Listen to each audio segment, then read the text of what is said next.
Assalamualaikum warahmatullahi wabarakatuh.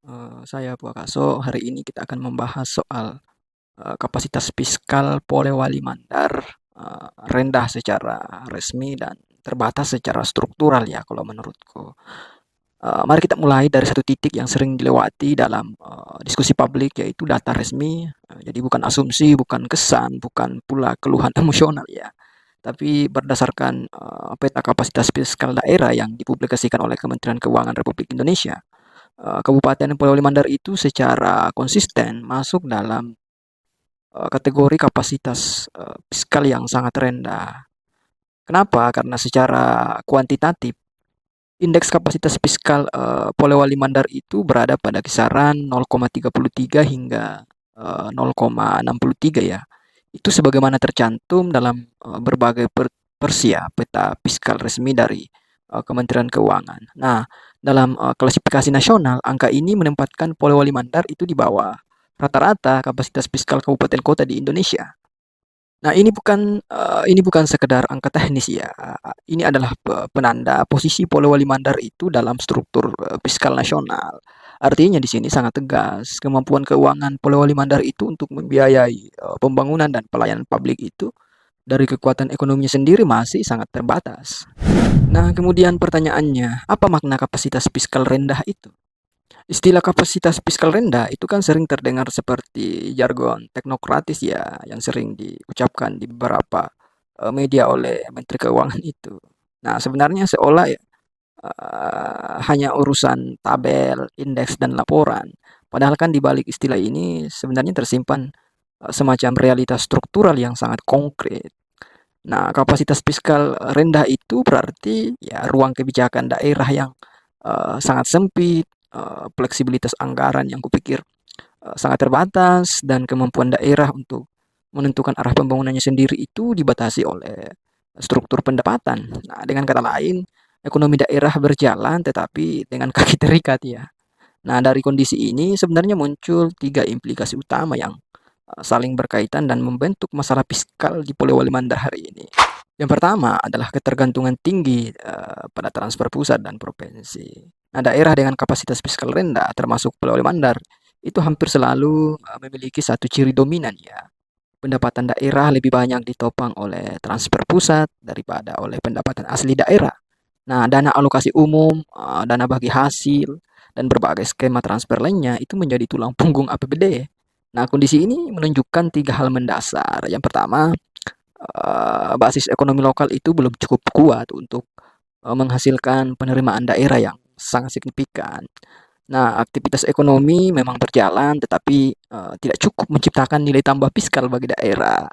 Kedua, pendapatan asli daerah itu belum mampu menjadi penopang utama pembiayaan daerah ya.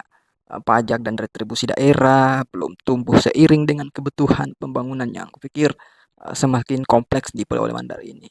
Nah, ketiga, otonomi fiskal masih bersifat administratif dan bukan substantif ya. Daerah diberi kewenangan mengelola anggaran, tetapi tidak diberi fondasi ekonomi yang kuat untuk menopangnya. Nah, dalam kondisi seperti ini sebenarnya setiap perubahan kebijakan pusat itu langsung berdampak pada stabilitas keuangan daerah. Perubahan formula dana alokasi umum misalkan, pengetatan syarat transfer misalkan, atau penundaan penyaluran dana pusat bisa langsung mengganggu ya ritme pembangunan itu. Daerah tidak sedang merencanakan masa depan, daerah sedang menyesuaikan diri dengan keputusan di luar dirinya. Kedua, tekanan berat pada belanja wajib. Nah, kapasitas fiskal yang rendah itu hampir selalu diikuti oleh dominasi belanja wajib, terutama belanja pegawai, belanja rutin operasional pemerintahan.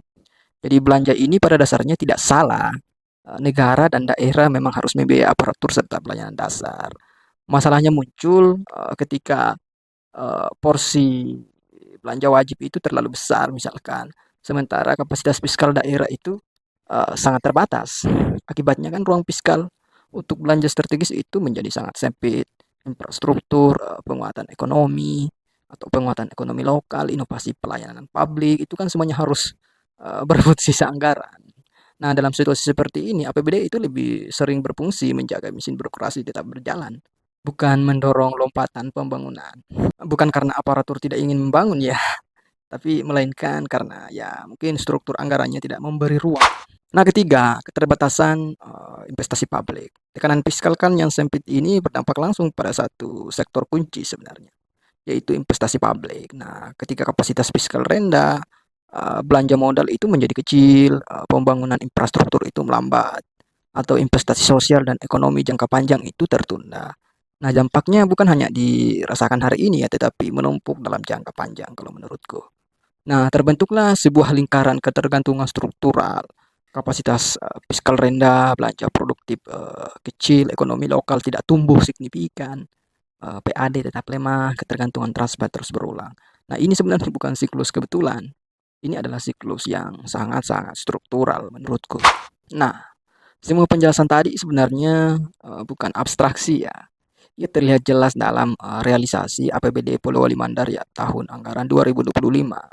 Nah, data menunjukkan total belanja daerah itu dialokasikan sekitar 1,68 triliun ya hingga November tahun 2025. Nah, realisasi baru mencapai sekitar 57,6% atau kurang lebih 968 miliar. Namun yang lebih penting dari angka serapan adalah komposisi belanja. Nah, dari realisasi tersebut, belanja pegawai itu kurang lebih 549 miliar. Nah, belanja barang dan jasa itu kurang lebih 222 miliar. Nah, sedangkan belanja modal itu kurang lebih 55 miliar. Artinya porsi terbesar APBD itu hanya habis untuk belanja rutin, sementara belanja modal yang seharusnya menjadi mesin pertumbuhan itu hanya sekitar 5-4% dari total belanja. Nah, ini bukan APBD yang agresif ya, membangun masa depan. Ini kupikir APBD yang defensif, bertahan di bawah tekanan keterbatasan fiskal. Nah, terus efisien tapi tetap terbatas. Nah, menariknya dari sisi pengelolaan, Polewali Mandar tidak bisa langsung dicap boros juga. Sebuah studi akademik pun pernah menunjukkan misalkan rasio efisiensi fiskal Polewali Mandar itu berada di kisaran 0,997 ya. Dan ini berarti anggaran yang terbatas itu relatif dikelola dengan baik. Ya, serapan dan penggunaan anggaran cukup efisien ya secara administratif. Namun penting ditegaskan bahwa efisiensi tidak otomatis berarti kekuatan fiskal. Daerah bisa efisien tetapi tetap tidak punya ekspansi, tidak mampu membiayai investasi besar dan terus bergantung pada transfer pusat. Nah, efisiensi dalam keterbatasan bukan kupikir solusi struktural ya, ia hanya cara bertahan hidup saja. Jadi belakangan ini, beberapa tahun belakangan ini ya, Polewali Mandar itu hanya bertahan hidup, bukan membangun. Nah, tantangan kepemimpinan Bupati Polewali Mandar ke depan dalam kondisi fiskal seperti ini, tantangan terbesarnya sebenarnya berada pada kepemimpinan daerah ya, khususnya Bupati Samsul Mahmud.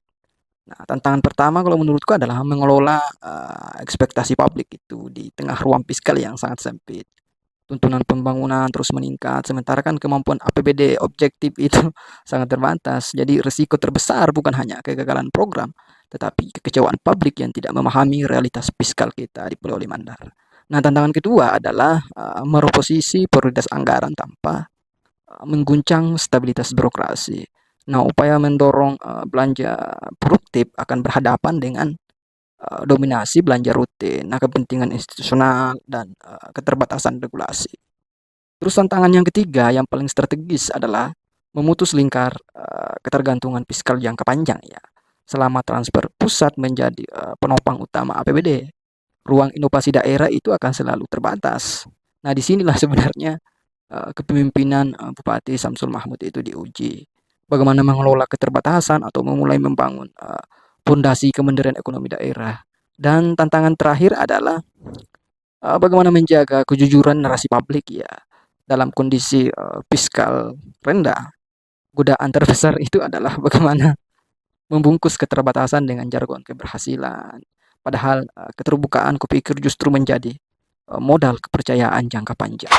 Nah, kemudian kalau kita rangkum ya, indeks kapasitas fiskal kan di atas saya sudah jelaskan 0,33 ya sampai 0,63. Terus belanja modal itu kurang lebih 55 miliar ya. Ketergantungan tinggi pada transfer pusat, kemudian pengelolaan relatif efisien ya, tetapi ruang fiskal tetap sempit.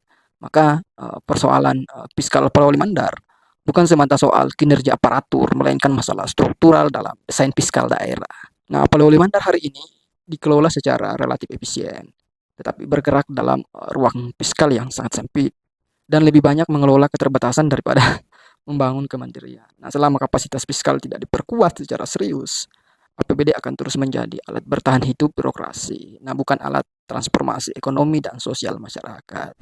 Mungkin hanya itu yang saya sampaikan. Yang ingin menanggapi silakan tulis di kolom komentar. Saya Pusat Kaso, pamit. Assalamualaikum warahmatullahi wabarakatuh.